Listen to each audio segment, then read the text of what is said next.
Hello, Human Restoration Project, folks. I'm so just delighted, really, to be with you. I'm so grateful that you're here.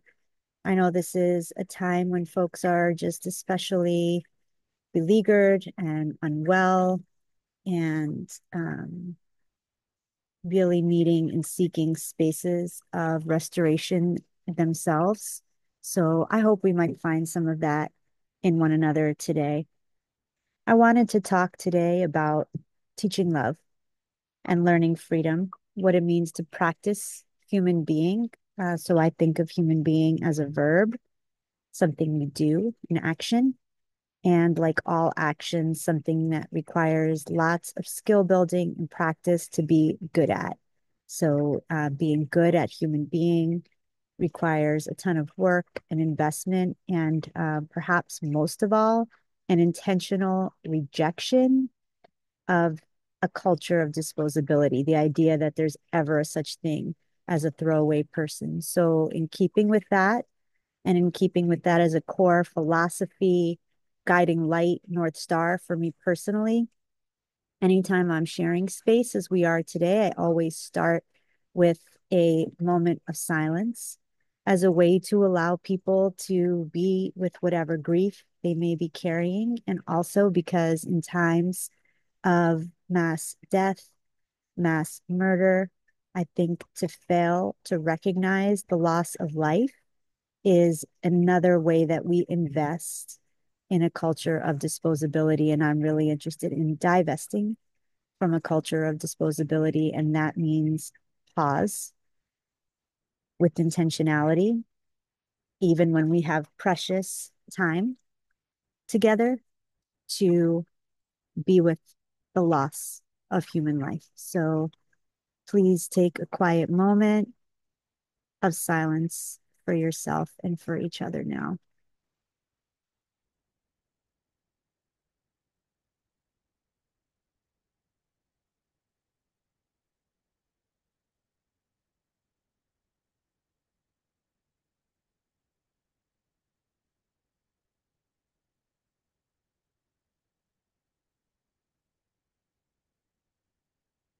Thank you.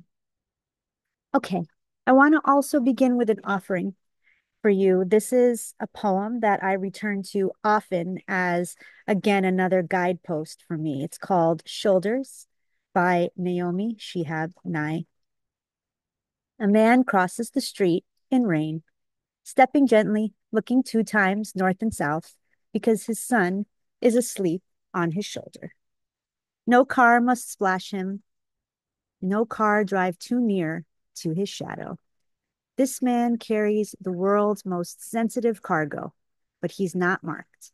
Nowhere does his jacket say fragile. Handle with care. His ear fills up with breathing. He hears the hum of a boy's dream deep inside him. We're not going to be able to live in this world if we are not willing to do what he is doing with one another. The road will only be wide. The rain will never stop falling.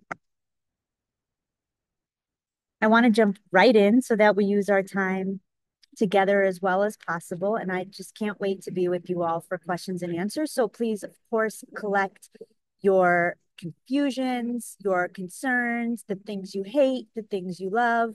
Just keep note of all of that because I'm really excited to talk with you about these ideas. This format's a little rough. Of course, I prefer to be interacting with you, and I'm excited to get to interact with you around these ideas. But these are the three that we're going to consider together today. Okay. The first is that safety and control are incompatible. Where there is control, there can never be safety. Okay. And that control prevents us from learning to practice our freedom responsibly. So that's the first idea that we're going to unpack together. The second is that punishment and accountability are incompatible. Okay. So where there is punishment, there can never be accountability. And that's a second idea that we will unpack together. And the third is that human being is a verb, and every day is an opportunity to practice it both in and outside of classrooms. So we can engage a curriculum and a practice and a pedagogy and a way of being, of care as a challenge to the culture of throwaway people. Okay, so each of these three ideas we'll treat in turn. and go into it a bit so that we can argue about it when we get to be on the live Q&A, okay? I want to think about the difference between safety and control. This is a poster that's in every one of our school buildings just as soon as you enter. I'm going to give you a moment to look at it, to be with it, and to ask yourself whether it makes you feel safe.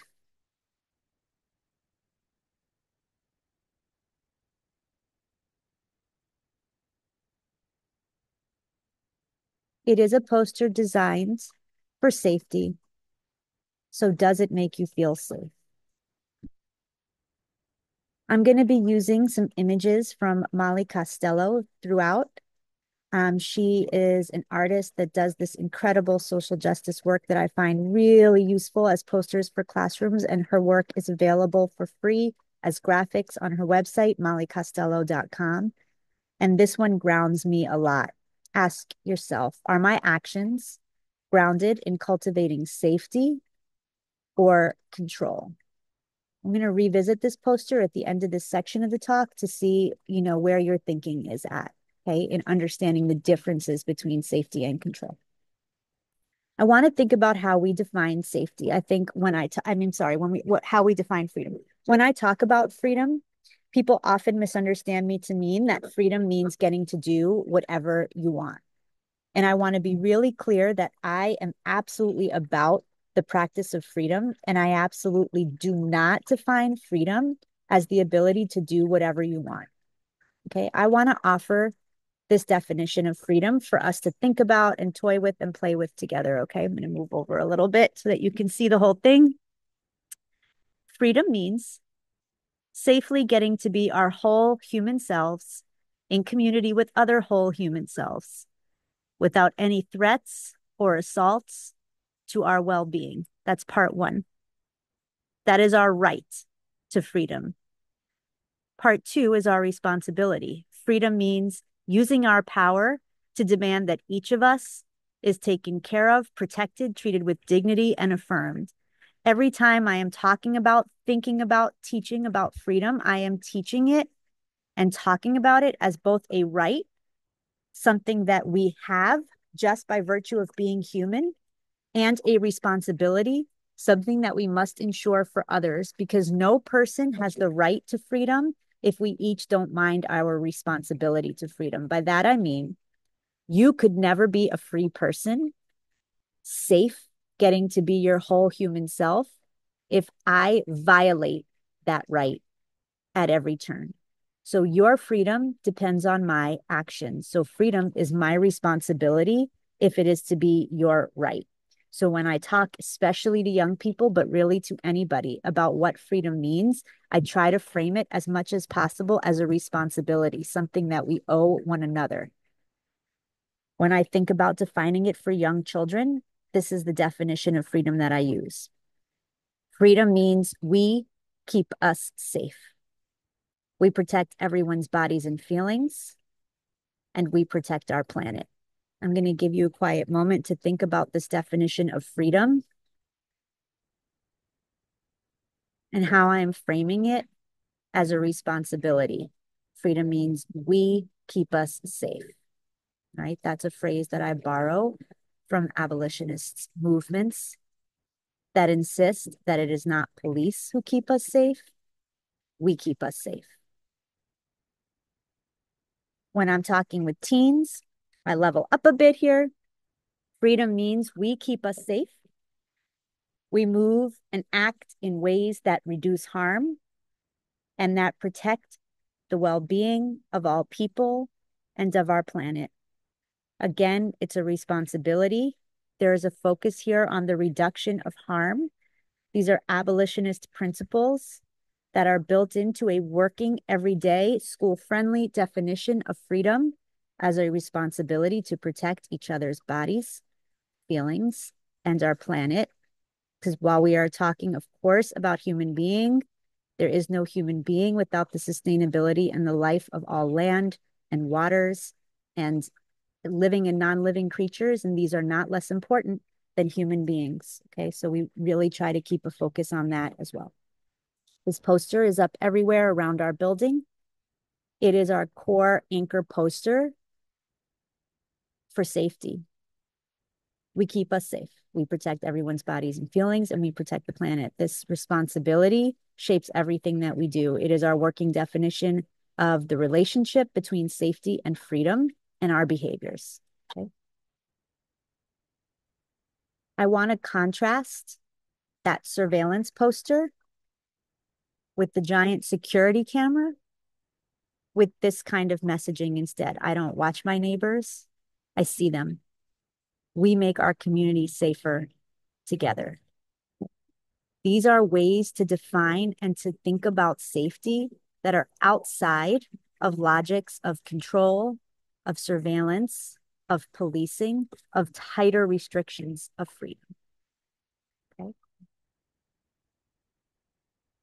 As a challenge to this poster around our school, I want to show you one campaign that we offered our high school students, our young people. We put up our own poster next to the district provided poster. What does safety mean to you? It features a block print by one of our young people, and we invited our students to define safety in and on their own terms. And then we took some of what they provided back and we created this campaign of safety around how they define safety. Okay, so we use Jay-Z's lyric, "Nobody wins when the family feuds. We protect each other. We keep us safe." And we used some of their offerings from that QR code. They were talking about care, about joy, about community as the things that make them feel safe, that signal to them a sense of safety and community belonging, a sense of seeing each other instead of watching each other. And so we created these posters, which are all around our school building, trying to redefine safety, trying to challenge surveillance as a synonym for safety. It is not. Policing and surveillance are not synonyms for safety. And I really want to try to build the argument that control and safety are incompatible. I'm going to keep building on that idea before we move on. I want to show you a translation of what it looked like at our elementary building. Our school serves kindergarten through grade 12. So two buildings, but we serve all grade levels. These are some of our playground signs that will go up this year. We're, of course, seeing a lot of behaviors on the playground. I'm sure any of you that work in elementary school see a ton of behaviors on the playground. So we are trying to keep on theme with the "We Keep Us Safe." We're trying to address some of the common behaviors that we're seeing on the playground: throwing rocks, not sharing the swings, harming and hurting the environment, the trees, the bees, the land, the waters that are there. Sliding down the slide when there's still a ton of people just sitting there at the bottom, right? We're trying to address these behaviors, and we didn't want a list of rules. So instead, we are just talking about our responsibilities and what it looks like in practice to keep us safe. It looks like giving other people turns, protecting what lives here, rocks staying on the ground, checking below before sliding, right? These are still ways to shift behaviors, which is what we want to do. But we want to shift behaviors through this lens of keeping each other safe. All of this is under the umbrella of practicing freedom. You have the freedom to throw a rock at another person. You have the freedom to hog the swing. You have the freedom to kill and stomp the flowers and the trees that are on our playground. Those are freedoms that you have. Okay. What we want young people, all people, to learn to do, adults are terrible at this as well.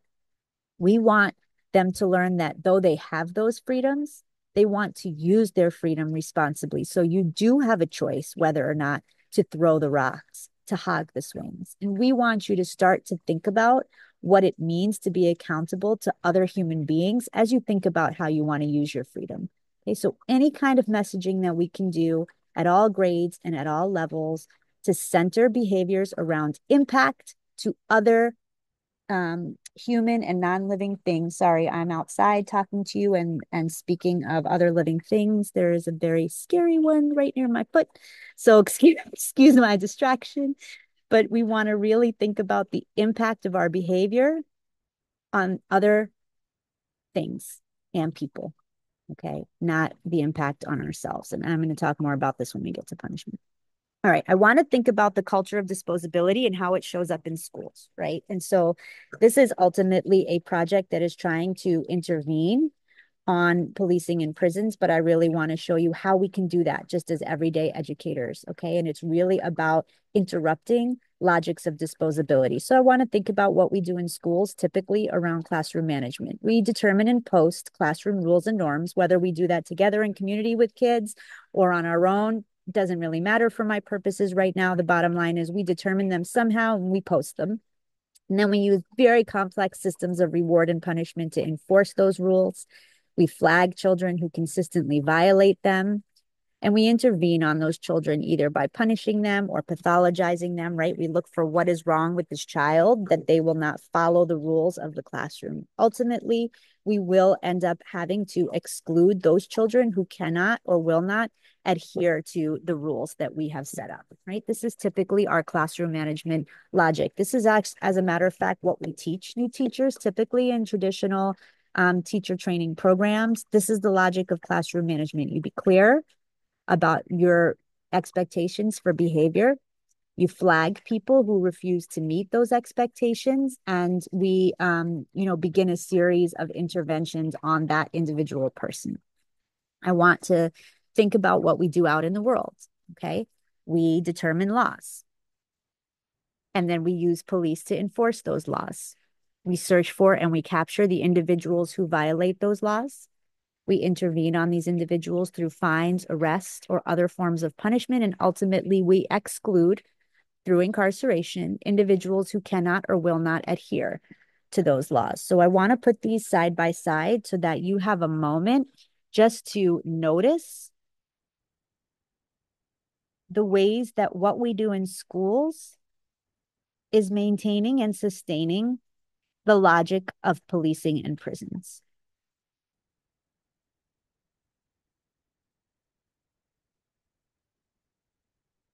Okay, you're seeing the similarities. This is by design, not by accident, because our schools right now are made in the images of the society that surrounds it. And what I want to invite us to do is to think about the world we want and create the kinds of classrooms and schools that might prepare people for that world instead of this world that we have now. It's another image by Molly Costello. We really want to uproot tendencies toward policing others that exist inside you. And I will say with love and all grace, that educators really do often do the work of police officers. Okay. They do the work of policing, of controlling, of surveilling, of investigating, of doling out consequences, fines, punishments. And when you find yourself doing that, I just want to challenge us into understanding that we did not sign up to be police officers. We signed up to be educators, and there is a key difference in the way that we want to approach undesirable behaviors and the culture of the classroom and the school through a lens of teaching and learning rather than through a lens of policing and controlling and surveillance, okay, and criminalizing. So let's think about the difference here. I want to look at this kind of ubiquitously used poster. Just focus all the way on to me, it's the left. It's the lineup and hallway routine. Be quiet, listen, look ahead, hands at your side, stay in line, walking feet. This is just a ubiquitous poster that we see in early childhood spaces that very, very clearly outline the behaviors that we expect as we're lining up and walking in the hallway, right? And we practice these, we go over them. I want to bring back, though, this definition of freedom. Freedom means we keep us safe, we protect everyone's bodies and feelings. Now, I want to kind of apply this definition of freedom to this poster to start to understand a different kind of poster that we might use that would reframe away from control and toward safety, harm, and impact to other human beings. So I'll give you a moment to sit with this How We Move with Care poster that we created for our school building.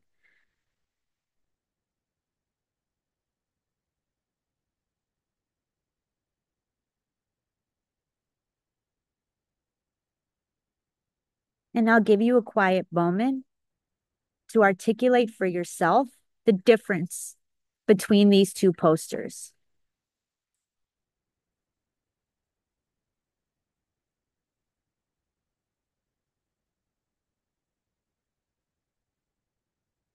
Okay, they are both aimed at the same set of behaviors, which is to walk safely, thoughtfully, and considerately from point A to point B when we are in shared public space, like the hallways. Okay.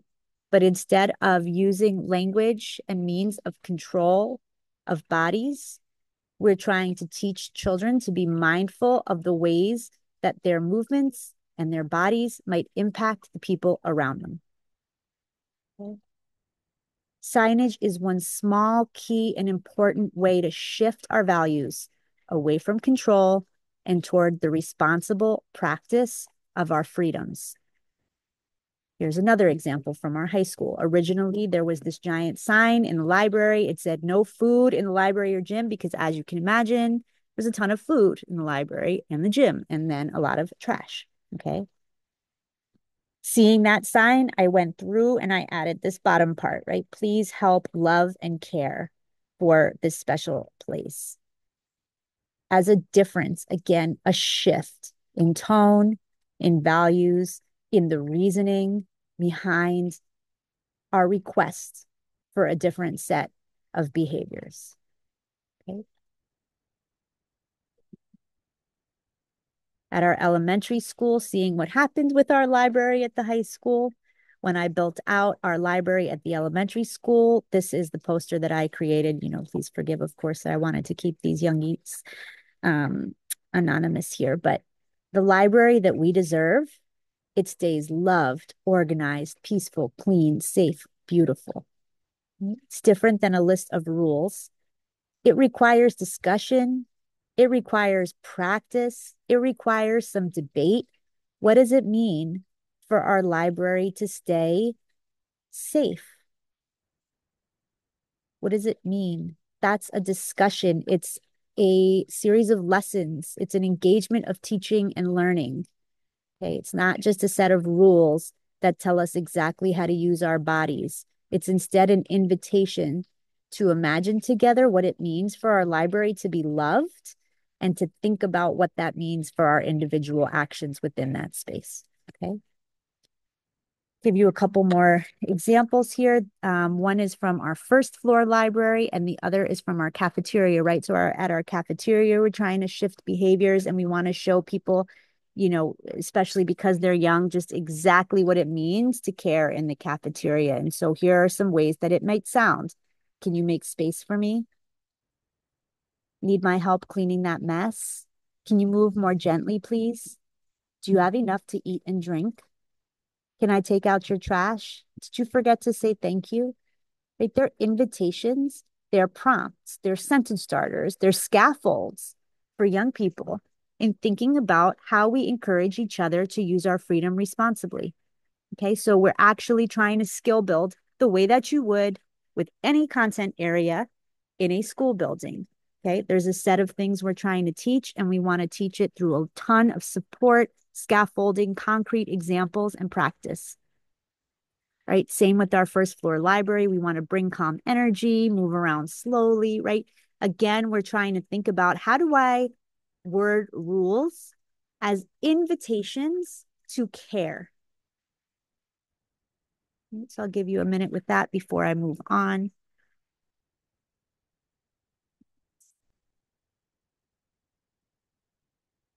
Just trying to be as concrete as possible so that you can see how doable and makeable these shifts are. Okay. They're really easy little shifts, but they are interventions on control. They're interventions on policing. They're interventions on surveillance. They're interventions on punishment.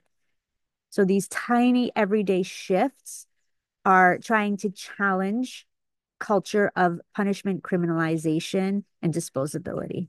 Okay, it's about restoring human being. I just really want to challenge us to recognize that we often use safety as a justification for control. Okay. And so we'll say, well, I have to exclude, I have to enforce these rules, I have to do X, Y, and Z, oppressive, controlling, surveilling behavior, because that's the only way to keep us safe. No, it's not the only way to keep us safe. Okay. Safety does not result from control, because control steals our opportunity to practice freedom. So I'd invite you to engage a very controversial kind of thought, which is classrooms that have the best traditional form of classroom management, where the rules are extremely clear and the enforcement of those rules is extremely consistent. Those classrooms most steal the opportunity of young people to learn the skills required by freedom, because they don't need to practice them. The way the environment will run is already decided for them, and the control of bodies is the definition of safety. So those children never have the experience or the opportunity to practice what happens when there are no rules in place and they have to move with care and thoughtfulness and consideration for other human beings, right? Safety results from every member of a community having their needs met. If your needs are met, you don't have to use, extra legal means to secure your needs. It results from belonging, so that care and inclusion are the work of safety. All right. We often think of exclusion as required by safety. I have to kick this person out because they are unsafe. In fact, if that person had the most genuine kind of radical sense of belonging and responsibility toward the other people in that community, they would be less likely to cause harm. And so care and inclusion and belonging are the very hard work, the pro-social work of safety. And safety results from building the skills required by freedom. Okay, I'm a broken record at that point. I want to just bring back this image to see if it means anything different to you now. Do you better understand the difference between safety and control?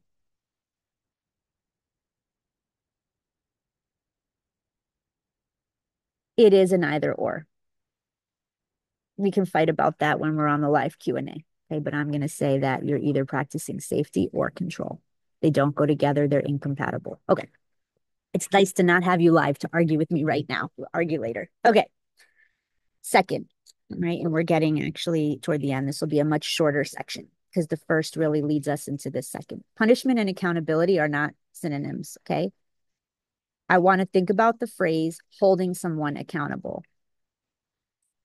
Sometimes we feel like we have to dole out consequences and punishments because it's the only way to hold someone accountable for their actions. I want to challenge us to understand that there is never, ever a way to hold another person accountable. It's actually impossible for me to hold you accountable or for you to hold me accountable. I'm going to build that argument in the next few slides, right? We can only hold ourselves accountable. And I want to offer a definition and a vision of accountability, some clarity around that, because then it will be very, very obvious why I can't make you be accountable. All right. I want to think about rupture and repair. So I'm specifically focused on the side of this poster that says repair is more than I'm sorry. It's also naming it happened, owning our role, naming the impact and listening to the version that another person is offering us, wondering how the conflict was co-created, and planning a way forward, making repair. All right. Those are like the 5 basic steps of accountability: naming what happened, owning your role, naming the impact, wondering how it was co-created, planning a way forward. If that's what repair and accountability mean, how can I make you do any of it? How can I even make you name what happened? I can't force you to do that. So I can't even force you to meet the first standard of accountability. You have to be willing and able to do that yourself, committed to doing it. I can't force that. No punishment or consequence is going to force you into naming what happened, owning your role, naming the impact, listening to someone's version, planning a way forward. Okay. That's a set of skills and capacities that need and deserve to be built over time and cannot be forced on anybody. I'm not going to go through all of this, but I want you to understand here, and I can bring this up again when we have our live Q&A if it's going to be helpful, but I want us to think about the ways in which defaulting to rules and punishment actually undercut accountability. Okay.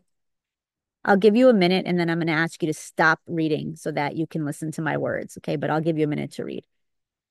Move out of the way.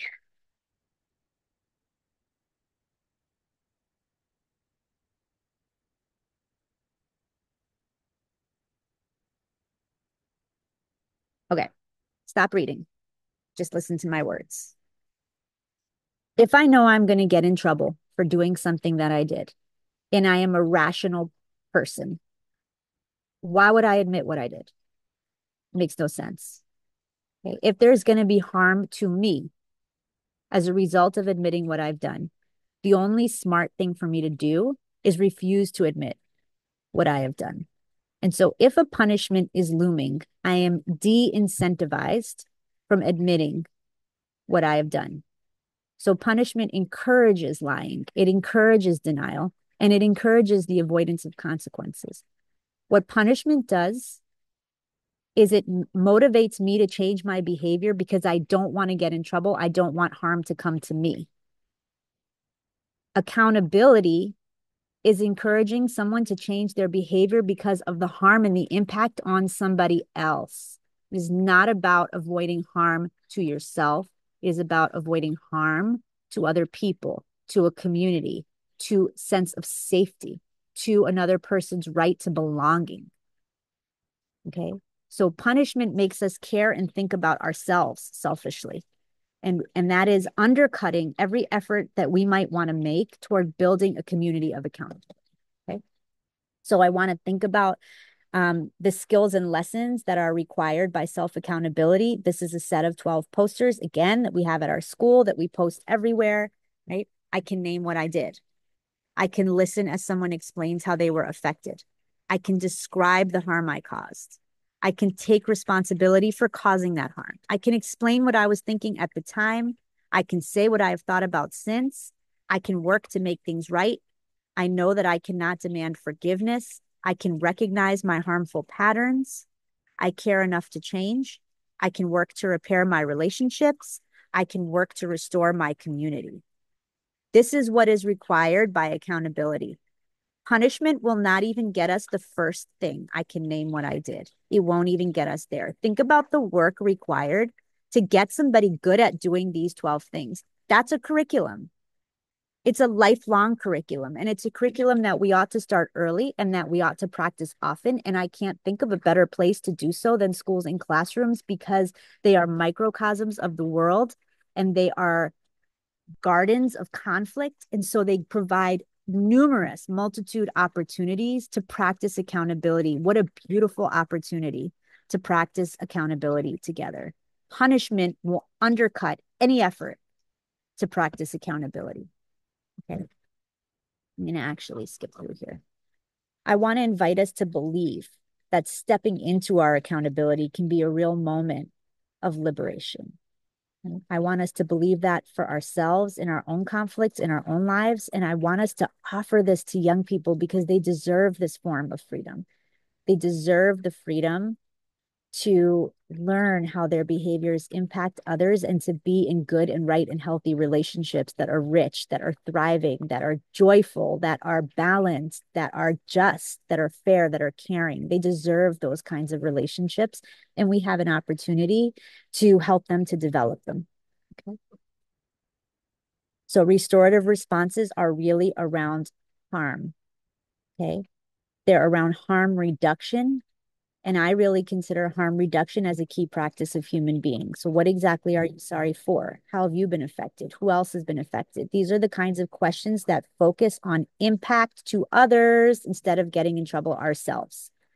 Okay, so not what's the consequence to you if you do X, Y, or Z, but what is the impact of your actions on our community, on our sense of safety, and on other human beings and other living and non-living things to which we are responsible, all right?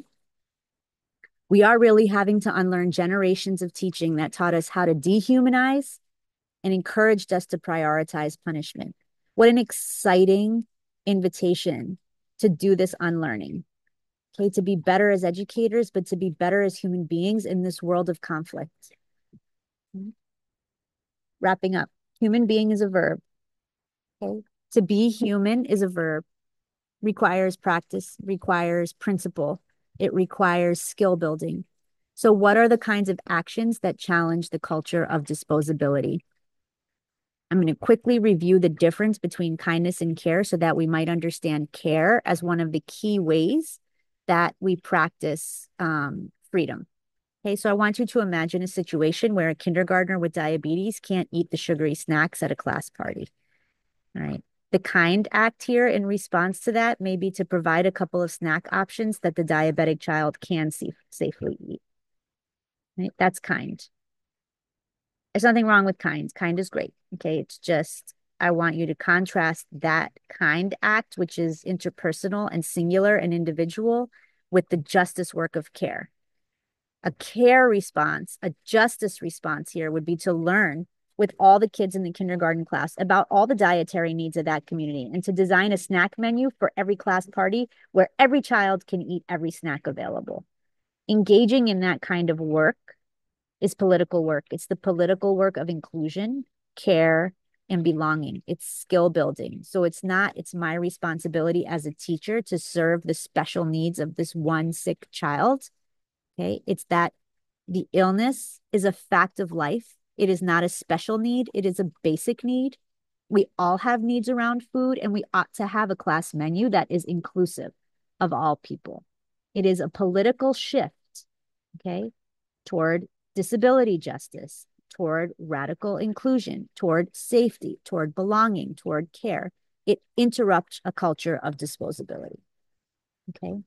I'm going to keep going for the sake of time because people can only listen to so much. So I am going to go through one example here. So I want to think about teaching rules versus practicing care. And I want to kind of focus on the mask mandate one, okay, because I know that people think this one is untimely, but to me, it will forever be timely.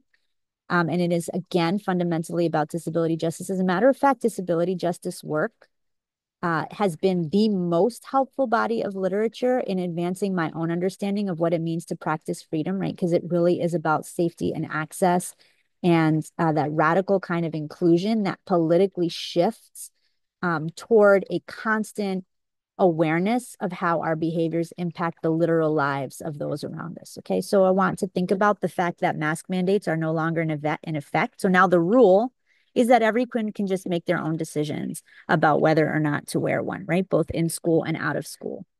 I want you to imagine a teaching and learning scenario instead of that rule. It's a freedom that people get to practice, right? You have the freedom to decide whether to wear a mask or not. I'll be done in 1 second, okay? So imagine instead that students read and discuss the science about how airborne viruses are spread. And they talk about individual choice versus the common good. They share their health and immunity vulnerabilities in their households. And then they consider wearing masks as an act of protection, right? So with the information from their actual community, they make an informed decision about whether or not a mask is necessary, a decision that is focused on impact to others and how do I use my freedom in a way that is responsible to the people around me and that is focused on those most vulnerable. Okay. These are all ways to politically shift, to use teaching and learning as a way to shift politically toward care and impact and harm reduction and inclusion and belonging, which are ultimately the ideal ways to increase safety and to advance life, okay, to breathe life back into our schools, our communities. Some more visual examples, okay? These are the kinds of posters we put up during Pride Month and all year. Everyone deserves love. We protect each other.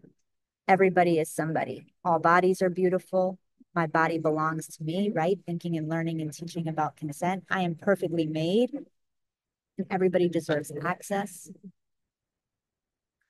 These are the posters that guide our social studies curriculum. I wanted to include these as a way for you to understand the way that our actual content area curriculum is also still feeding and advancing our goal of restoring human being, of practicing human being as a verb.